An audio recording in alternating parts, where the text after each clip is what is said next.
Namaste and welcome, my beautiful tribe. I'm Ritu Lalit, and today we are diving into the magical world of sidereal astrology to uncover what June 2025 has in store for us. June is supposed to be very interesting. There are a lot of prophecies around June, especially by Baba Vanga.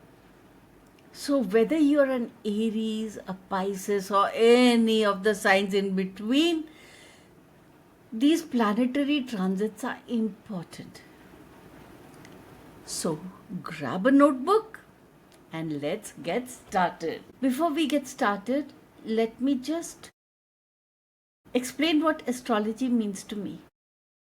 Astrology is meant to uplift and prepare, it is meant to warn, and it is also meant to reassure us that things aren't as bad as they look. There is a plan. There is a there are forces seen and unseen that are shaping the future. The prediction is that it is the age of the unseen eyes. The world will forget the meaning of shadows. Everything is going to be seen, recorded. There is no such thing as a secret in this coming decade. But I'll talk about it more in my video about Baba Vanga, which I'm going to put out shortly. I want to emphasize on the energetic themes of June 2025 as per key transits. Let's first talk about the collective themes. The big players on the sky are the sun and the moon. Yeah. So sun is in Taurus, Rishabh Rashi, and then it moves into Gemini, Mithun. The transit period, sun is in Taurus till June 14th, 2025, and then it is in Gemini. Sun in Taurus encourages creativity, relationship, whereas when it moves into Gemini, it is all about communication and adaptability. So, what I would say to utilize these energy streams, focus on creative projects and relationships early in June. Post June 14th, prioritize on learning, networking, intellectual pursuits. And the other big player in the sky is the moon. We have the full moon in Sagittarius, Dhanu Rashi, June 12th, 2025. It is in Vishaka Nakshatra. So, around full moon, expect heightened emotions and opportunities to release outdated beliefs. This time is going to be golden for Gemini, Virgo, and Sagittarius. The new moon is in Cancer, Kark Rashi, and it is on June 27th. Cancer is very caring. So, nurturing energy and family oriented goals, emotional healings, especially for the water signs, Pisces, Scorpio, Cancer. Mark your calendars. Full moon in Sagittarius is for releasing old beliefs. New moon in Cancer is perfect for Sankalp, for setting your intentions and tailor these intentions. They should be around family, emotional healing. Now for the other transits. Saturn in Aries, I've done a video on this. Discipline meets courage or initiative. This transit is all about tempering your impulsiveness, adding responsibility to the mix, set a goal, and structure your work to achieve the goal. Build lasting foundations. Saturn is going to assist you in building them strong, building them firm for personal and collective goals. Thinking is going to move into emotional thinking. This happens mid-month. Jupiter in Gemini, May 14, 2025 to June 9th. 2025. Then it moves into Cancer from June 9th, 2025. Cancer is the emotional one. So the Sun and Jupiter's movement into Cancer, along with Mercury in Cancer, shifts the focus from Gemini's mental curiosity, its intellectual take on things, to an emotional depth, fostering nurturing and introspection. This is also a time for practical innovation. Mars in Virgo, June 17, 2025 to September 13th, 2025. And Rahu in Aquarius, May 18th, 2025 to December 5th, 2026. Both these planets encourage practical effort towards innovation and service. It's ideal for refining systems or contributing to collective progress. The energy impact is Rahu in Aquarius amplifies your desire for innovation, social reform, and unconventional pursuits. But it can also create instability. Rahu is an amplifier, but there are no limits to where that amplification can take you. So you need to exercise caution and discipline. You need to ground yourself.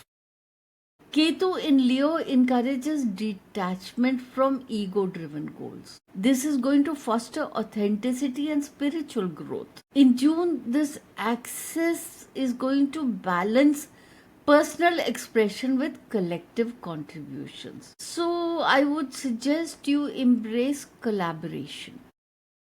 Collaboration is the way forward, and there are going to be technological advancements in this month. Stay grounded, avoid Rahu's chaotic influence, reflect on your authentic self, and release external validation.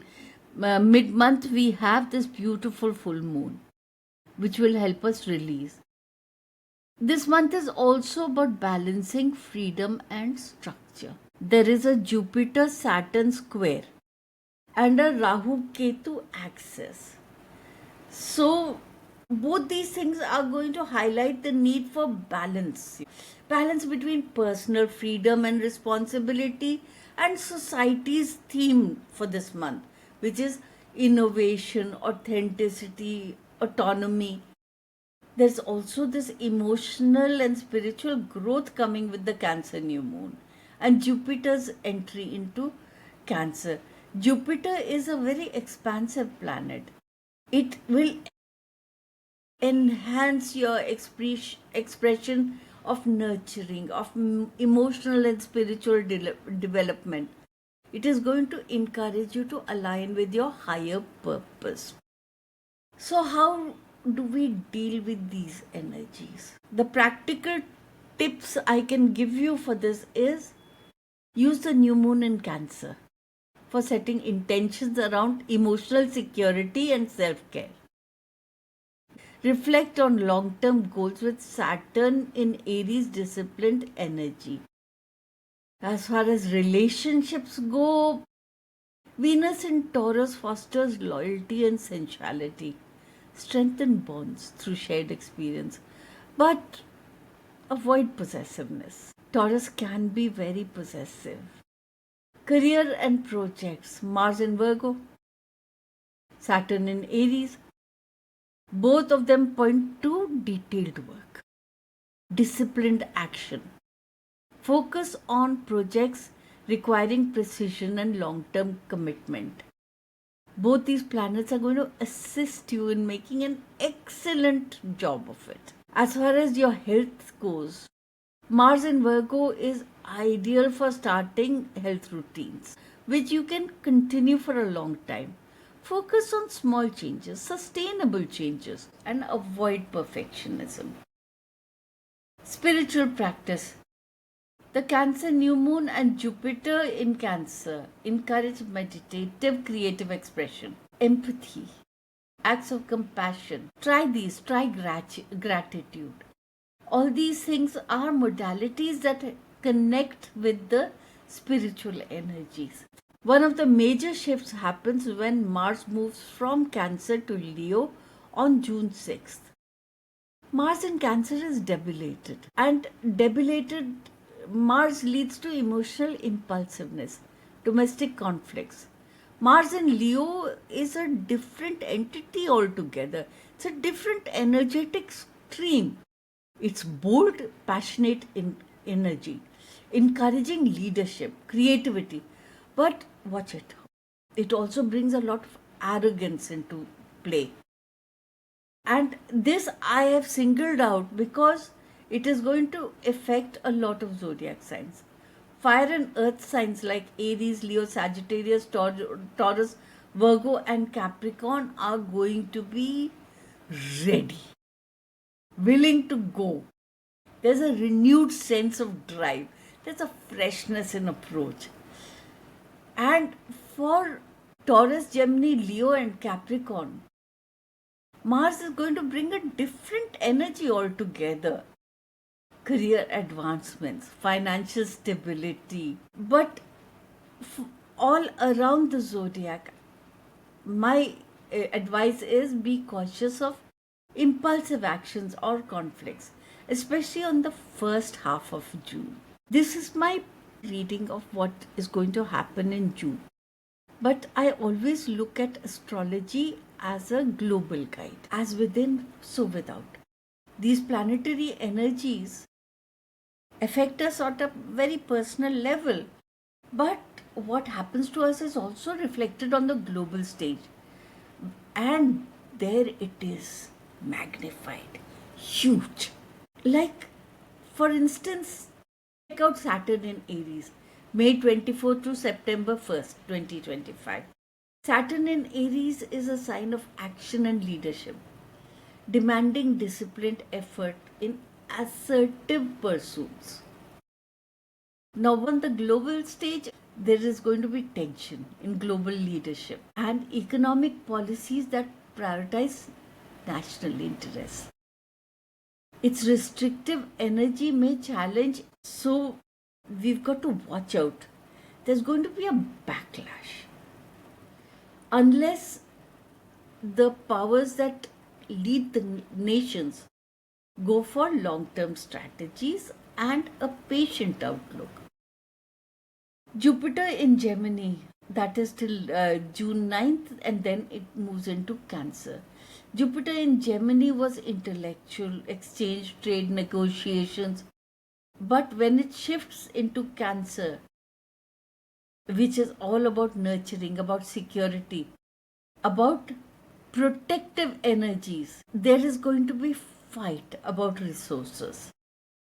There is going to be a tendency to hoard, to build barriers in trade. Protectionist policies are going to come up. Rahu in Aquarius and Ketu in Leo, May 18th through December 5th, 2026. Rahu in Aquarius is innovation, technological advancements, collective movements, but it has a shadow side to it. Rahu always does. Chaya grey hai.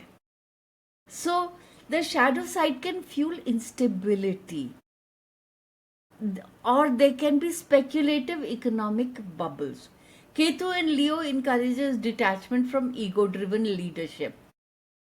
This is going to prove to be challenging for authoritarian regimes or nations that rely on charismatic leaders. There are going to be people who are suddenly disenchanted by the leaders.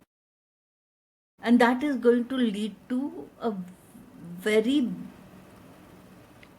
unstable period. Mars in Virgo is all about precision. Precision in economic planning, precision in resource allocation, but it is also very critical. So it is going to highlight global supply chains and the places where they are not fulfilling what they promise. It is going to bring up flaws in trade systems. And then we have Venus in Taurus. It is going to stabilize financial markets and resource-based economies. So if you belong to a nation where production is given a priority. This is going to be a golden period, June 6th to July 26th, 2025. The tangible assets like agriculture, like commodities, are going to have a very nice period. I saved for the last Uranus Mars square and Jupiter Saturn square. Squares are very difficult angles in astrology, and this is going to happen on June 15th, 2025. You can note it down: Uranus Mars square and Jupiter Saturn square.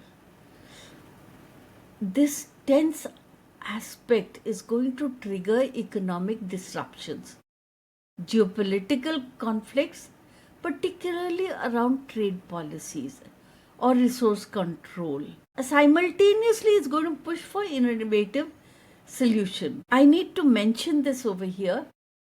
There is a prophet, Baba Vanga.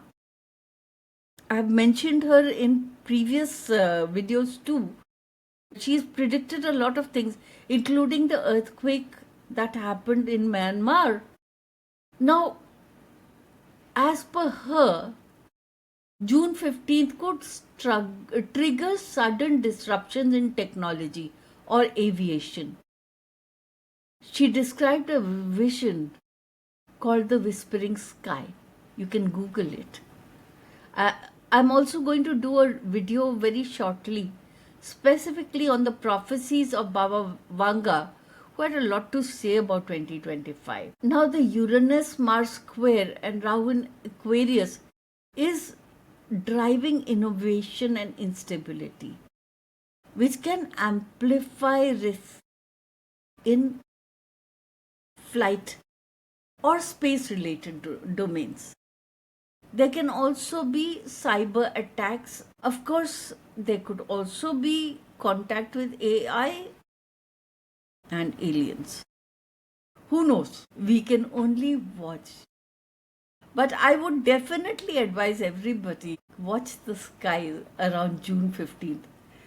We may see something very surprising. Practical guidance for navigating June 2025. Economic strategy. Businesses and individuals should diversify investments to hedge against trade disruption. Venus in Taurus. Focus on critical minerals, renewables, biotech, but avoid speculative ventures. Rahu in Aquarius. There can be currency fluctuations, especially around June 15th, so watch it. Geopolitical awareness. Stay informed about US-China trade. I have warned about this in my other video on Bitcoin. There are going to be sudden shifts, Uranus-Mars square, that could affect markets. Build resilience in your portfolio through localized supply chains or partnerships with emerging economies like ASEAN or India. Astrological alignment. Use the new moon in Cancer to set intentions for financial security. This is on June 25th. Leverage Mars for Virgo's precision for strategic planning, and Saturn in Aries for discipline, for long-term resilience. Remedies. Wear red coral if recommended by an astrologer, or donate red lentils on Tuesdays to pacify your Mars. You can also perform charity, meditate. Meditation always helps. Journaling always helps. Or you could wear gemstones prescribed by your astrologer. So, what does June mean for us? June is a happening month. It is a month of growth, of transformation. Gemini, Leo, Taurus, you will shine professionally. And for the rest of the zodiac, don't fear. Relationship gets a passionate boost early in June, and then it stabilizes. Health-wise, focus on emotional balance, especially water signs. Globally, expect a steady economic growth And there will be breakthroughs in tech, also in spirituality and health and wellness. To make most of these transits, try Vedic remedies. Try chanting, try journaling, donate, especially during full moon and new moon. And your birth chart matters. So consult an astrologer for personal insights. And stay tuned. I'm doing a video on Baba Vanga and the Whispering Skies, which should be out soon. Until next time, like, subscribe, hit the bell icon, and we'll meet in another video. Until next time, namaste.